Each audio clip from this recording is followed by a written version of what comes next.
Құрметтілерім, дәрісімізді әрі қарай жалғастыратын боламыз. Сіздер байқасаңыздар, қаншалықты байқап отырғандарыңызды білмеймін, бірақ өзі сабақтың сондай бір құдіреті бар. Алғашқы кезде тыңдаған кезде сіздерде бір ауырлық сезім болады. Одан кейін ақырын сабақ бір жеңіл, легкость, кайф сезімдерді әкеле бастайды. Бәлкім араларыңызда ол сезімді сезініп жатқандар болса, маған дайректке жазып, сезініп жатырмын деп жазсаңыздар, мен қатты қуанып қалар едім. Енді өмірімнің бір кезеңінде мен проблемадан құтылғым келді. Бұл өте бұрын болған, және өйткені күнде проблема шешуден шаршап кеттім. Ойладым, осы проблемадан құтылатын күн бар ма екен деп, есімде сол уақытта Экхарт Толленің манифест па, ұмытпасам, сондай бір сабағын сатып алдым. Ойладым, сол сабақты тыңдасам, мен өмірімде проблема болмайтын шығар деп ойладым да. Сол жауабымды тапқым келді. Сол сабақта Толленің бір сөзі менің кәдімгідей миыма үлкен сілкін салып келді. Ол проблемасыз өмір жоқ деді. Кәдімгідей мен ойланып қалдым. Өйткені мен любой адам, мысалға, осы дамудың жолына түскен кезде, өзгерістің жолына түскен кезде ойлайды адам. Бір кезеңге жетем, потом менің өмірімде проблема болмайды. Ақшам көп болады, менің өмірімде проблема болмайды деп ойлайды. Мен сіздерге айтайын, ақшасы көп адамдарда, наоборот, керісінше проблема көбірек. Біздің міндетіміз мәселе проблема тек қана өлген адамда ғана болмайды. Өлген адам болса бітті жоқ деген сөз. Сондықтан біздің міндетіміз проблемаға деген өзіміздің қарым-қатынасымызды дұрыстау болып табылады. Өйткені көп адам проблемадан қашады, және ол проблема келген кезде оны шешудің орнына бастарын жаңа страус сияқты құмға тыққан тығып қаша бастайды. Өйткені проблемаға спокойно былай қарауға, әкеш қарайын сен не бар деп, қалай шешем деп қарауға дәттері, жүздері шыдамайды. Мен бір керемет түсінікті сіздерге мен бөліскім келеді. Мысалға қараңызшы, проблема деген, например, біз өмірімізден бүкіл проблеманың барлығын шын мәнінде мен сіздерге айтайын. Любой проблемаңыз, қазір ашып жазыңызшы маған, 10 шақты проблемаңыз, барлығын біз өзіміз создали. Өзіміз өмірімізге шақырып алғанбыз. Алла тағалаға, вселенныйға, жаратушыға сізге проблема создавать ету боққа қажет жоқ. Біз өзіміз создаем. Өмірімізде ақмақтығымызбен, білместігімізбен, бессознательно, автоматты өмір сүргендіктен өмірімізде проблема шақырып аламыз. Содан кейін ол проблемаларды біз не істейміз? Ішіне бата бастаймыз. Эйнштейннің керемет сөзі бар, сен проблеманың ішінде тұрған кезде никогда оның шешімін таба алмайсың деген. Сен сыртқа шыққан кезде ғана оны қалай шешу керек екенін білесің деген. Яғни біздің өмірімізде проблема туындағанда біз сол эмоцияның ішіне кіреміз. Қандай эмоция? Мысалға, мен неге байқұспын, мен неге өмірімде проблема бітпейді, құдайым ай деген бессознательный ребенктің кейпіне еніп, өзімізден өзіміз жаңағы қинап өзімізді осылай жыларман күйге түсе бастаймыз. Енді қараңыздар, мысалға, проблема біздің негізі бүкіл, бірақ проблемасыз өмір жоқ деп Толле айтқанмен Оша айтады, бүкіл страданияны тоқтатуға болады. Сонда қалай деп ойлайсың? Қалай бүкіл страданияны тоқтатуға болады десеңіздер, на самом деле бүкіл страданияны тоқтатуға болады. Өйткені страдания деген нәрсенің барлығы проблемаға байланысты, жаңағы сенің қарым-қатынасының барлығы сенің басыңда ғана. Егер сен қазір ұйықтап қалсаң, ол проблемаң тоқтап қалды, жоқ деген сөз. Ал егер сен өліп қалсаң, ол вообще жоғалады деген сөз. Өйткені ол проблеманы туындаушы, ол эмоцияларды сезінуші, сол қайғырушы, ол сенің басыңдағы эго, разум, сенің миыңдағы программалар болып табылады. Өйткені сен өзіңнің басыңда ол нәрсені крутить еткен сайын, ойланған сайын, ол нәрсені әрі қарай жаңағы қиналған сайын ол проблеманы сен шешудің орнына керісінше ушықтыра бастайсың. Біз өзіміздің любой проблемамыз болған кезде обязательно сезінетін үйреншікті дағдыға айналған ойларымыз бар. Біз сол ойларды ойлана бастаймыз. Не деген байқұс едім, құдайма, енді қайттым, енді не істеймін. На самом деле проблеманың ішіне кіріп кеткен кезде, ол как будто саған бір өмірдің мәніне айналдыра бастаймыз. Проблема деген сені бір керемет сөз бар ғой, сені қинайтын проблемаға байланысты сенің ауқымыңды білуге болады деп. Мысалға, сен үшін бір дүниенің мәніне айналып жатқан проблема өзге адам үшін ол түкке бір шыбын шаққан құрлы болмауы мүмкін да. Сенің проблемаң қаншалықты глобальный, мысалға, мемлекеттің президенттері бар да, ол үлкен проблемалар шешеді.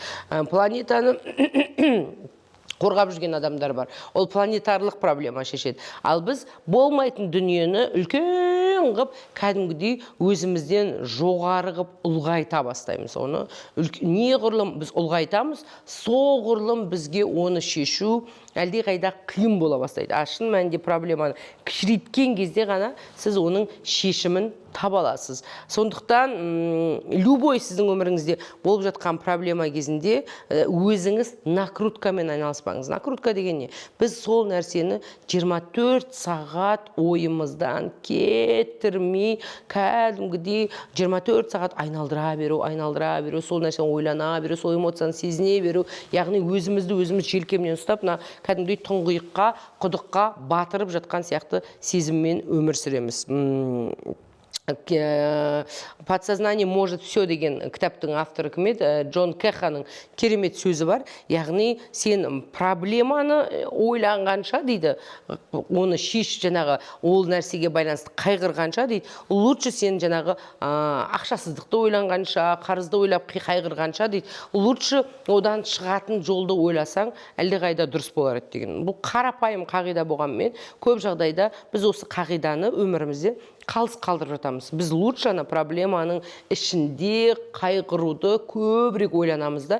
И біздің жалпы любой адамның тартылыс күші бар екенін сіздер бұған дейінде қаншама сабаққа қатысып естіген шығарсыздар. Мысалға, адам не ойлайды және не сезінеді, сол дүниені өміріне тарта береді. Ал егер сіз ойлану арқылы сол нәрсені сезіну арқылы сіз өзіңіздің өміріңізге сол қиындықты әрі қарай шешімді емес, қиындықты тартып жатсыз. И көп адамдарға, мысалға, біз кішкентай кезімізден санасыз болма деп үйреткен. Яғни санасыз болма, яғни проблеманы уайымдауың керек. Сен уайымдамасаң, оның батпағына батпасаң, онда сен нағыз санасыз, оңбаған, жаңағыдай ой жоқ, қайғы жоқ, бір жеңілтек адамсың деген түсінікті бізді қалыптастырғандықтан біз өзімізше проблеманы уайымдау өте дұрыс деп есептейміз да. И любой проблемаға біз не береміз? Жылдарымызды бере бастаймыз. Мен сіздерге қызық айтайын, менің өмірімде бір күні қызық болды да. Мысалға,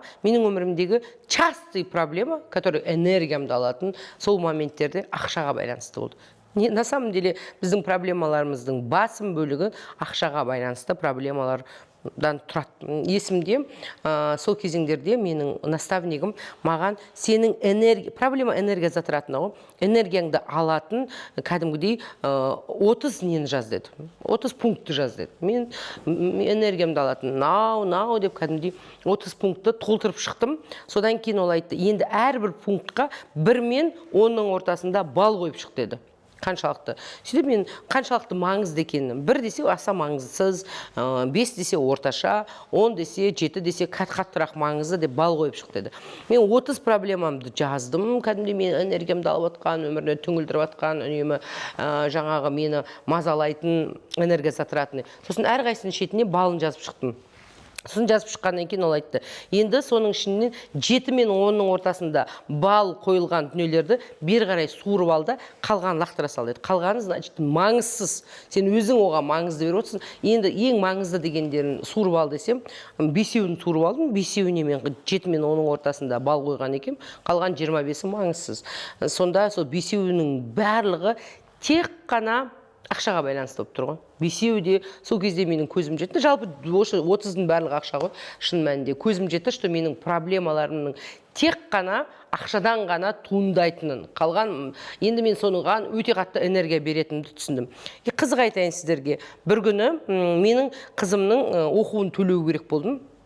Үлкен қызымның ақша таппай жатырмын, не істерін білмей жатырмын.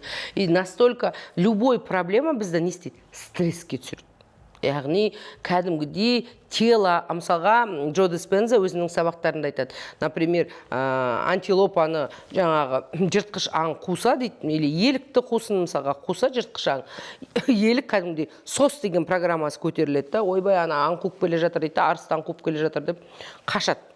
15 минуттан қашып кеткеннен кейін, уже 15 минуттан кейін елік қайтадан спокойно күйсеп, жаңағы шөбін жеп тұра береді. Как будто 15 минут бұрын оны арыстан қумағандай уже забыл, да, уже ұмытып кетті. Ал біз не істейміз? Проблемаларды ұмытпай, кәдімгідей 6 ай, 7 ай миымызда стрессте өз-өзімізді дірілдетіп ұстап тұрамыз. Ал адамда стресс деген дүние адамның бүкіл денсаулығын алушы дүниелердің бірі. Біз кәдімгідей хронический стресспен өмір сүреміз да. Хронический страхпен, хронический усталыспен, хронический стрессте өмір сүреміз. Үнемі шаршап жүреміз, энергия жоқ. Еще все время стрессуем, потому что все время ақшаға байланысты стрессте өмір сүреміз. Қазір мен болашақта ақшам болмай қалуы мүмкін. Ё-моё, енді не істедім, қайтем, ойбай. Енді как будто сол ақшаң өмір бақи табылмайтындай. Сонда мен қызымның жаңағы оқуын 6 ай кәдімгідей уайымдадым. 6 ай бойы мен үнемі стрессте тұрдым. Қайда барсам да, ол менің дың деп миымда кәдімгідей все время маған еске салып тұрды. Күніне мен пәленбай мәрте жаңағы ойға түсіп кетсем, өз-өзімнен кәдімгідей контроль терять етіп, не ішіп, не жеп, не қойғанымды білмей, кәдімгідей уайымға беріліп кететінмін. Қанша уайымдамайын десем де, анау маған есіме түсіп тұрады. Сол проблеманың ішіне кіріп кеткен кезде, мен сіздерге айтайын, проблеманың ішіне кіріп кеткен кезде, одан әрі ақшасыздық бола бастады. Қайта бұрын тауып жүрген ақшамды таба алмай, бұрын жасап жүрген ісімді жасай алмай, энергиям кетіп, не істерін білмей, әуре сарсаңда, как будто буксовать етіп бір жерде қалғандай, не істерін білмей жатырмын. Содан кейін уже помню, уақыт аз қалған кезде, маған уже қызымның оқуын төлеуге бір 3-4 күн қалған кезде мен ойландым да, почему осы проблеманы мен өзімнің өміріме шақырып отырмын. Осы арқылы қандай выгодам бар мен, осы арқылы не ұғуым керек деген сұрақты өзіме қойған кезімде, өз-өзіммен кәдімгідей терең дем алып жұмыс істеп отырған кезде мен үлкен осознание алдым. Сол осознание менің кәдімгідей өміріме өзгеріс болып келді ғой. Қандай осознание алдыңыздар десеңіздер, мен сол моментте бір күні бұл да бітетінін түсіндім. Бір күні, жылдардың бір күні қызымның оқуда төленетінін, бұлның да қалатынын, талай жылдардың өтіп кеткеннен кейін мен даже солай қиналғанымды, ұмытып та қалатынымды, баяғыда мысалға 10 жыл бұрын мен үшін ай деген проблема көрінген, мысалға бір проекттер жасаған кезде соған ақша таба алмай, жанталасқан кезім, ол да қазір күлкілі болып қалды ғой. Тура солай қалатынын моментінде түсіндім. Өткеннен кейін емес, 10 жыл өтіп кетіп, 10 жылдан кейін қызым бүкіл балаларым оқу аяқталып, мектептерінде бүкіл оқудың ақшасы төленгеннен кейін емес, моментінде, что оның да өтіп кететін терең түсінген кезде, мен кәдімгідей проблемаға деген үстіне шығып алғанымды білдім. Мен бүйтіп ашарашына отырып қалдым. Ё-моё, мен осыған қаншама уақыт арнап жүрмін. Бір күні бұл да бітеді ғой деген түсінік менде кәдімгідей. Бір күні бәрі бітеді, мен сіздерге айтайын. Қазіргі сіздің бәрі өткінші да, жанталасып отқан дүниеңіз де өткінші. Bir күні сіздің на то пошло өміріңіз де бітеді.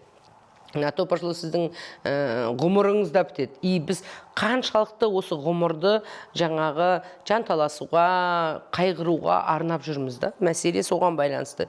И өзіңіздің проблемаға деген қарым-қатынасым менің автоматым өзгерді. И кәдімгідей бүйтіп ойланып отырып қалған кезде, 3 күннің ішінде маған қажетті сума өздігінен шақ еткізіп келді. И менің бойыма жаңағы проблемаға кетіп жатқан, стресске кетіп жатқан энергиям бойыма қайтып келді. Содан кейін мен ешқандай проблемаға мән беруді қойдым. Мысалға, менің өмірімде кәдімгідей бір ситуациялар шықса, мен білем оның бітіп кететінін, оның да уақытша екенін. Bir күні сіз ойлаңызшы, бір 10 жыл бұрын или 5 жыл бұрын сіз бір нәрсеге қатты уайымдадыңыз, жанталастыңыз, дәл қазіргідей. И қазір ол маңызды ғой, маңызсыз ғой. Мысалға, маңызды емес қой. Сол сияқты мен всегда любой проблема келген кезде ертең мен өліп қалам да. рас шындық сол да. Бір күні өмірден өтетін маңыз. Бұл маңызды ма? Өлімнің қасында ешнәрсе маңызды емес та. Бұл соншалықты маңызды емес қой деген кезде сразу проблеманың үстіне шыққанды білемін да. Автоматом оның маған шешімі өздігінен келе бастайды. Сондықтан өздеріңіздің проблемаларыңыздың маңызсыз екенін түсінсеңіздер екен. Сіз маңыздылықты өзіңіз беріп отырғанын түсінсеңіз екен. Басыңызға өзіңіз шығарып отырғаныңыз, жүрегіңізді өзіңіз ауыртып тұрғаныңызды. Маңыздысы сіздің наоборот қазіргі өміріңіз, покойыңыз, ішкі жан дүниеңіз, көңіліңіздің көтеріңкі болуы. Сосын да адамда проблема болған кезде адам былай ойлайды да. Адамнау біздің искаженное восприятие мозгымыз қатты бізді алдайды ғой, өте қатты алдамшы ғой біздің мозг. И адамның көпшілігі проблема болған кезде былай ойлайды, как будто менде ғана болып отқан сияқты, менің ғана өмірім сорлап тұрған сияқты, мен ғана қиналып жүрген сияқты, елдің барлығы бір бақытты болып тұрған сияқты, осылай бізді мозг алдай бастайды. Мен сіздерге айтайын, проблемасыз адам жоқ. Бүкіл сіздің проблемаңыз түк емес. Әлемде айтып тұрмын ғой, жаңағы, например, өткен жолы крокус жанып кетті да. Сол крокус жанған кезде оның басында тұрған, например, основательдері, сол крокустың, Москвада крокус деген не жанды ғой? Концертный зал, үлкен орталық. Соның основательдерінің шешіп тұрған проблемасын есептеңізші. И сіз какой-то бір миллион теңге, какой-то бір 2 миллион теңге болмайтын дүниеге біз өзіміздің ғұмырымызды, ең қымбат уақытымызды айырбастап жібереміз да. Сондықтан любой проблема шыққан кезде оның бітетінін біліп тұрыңыз. Барлығы өткінші.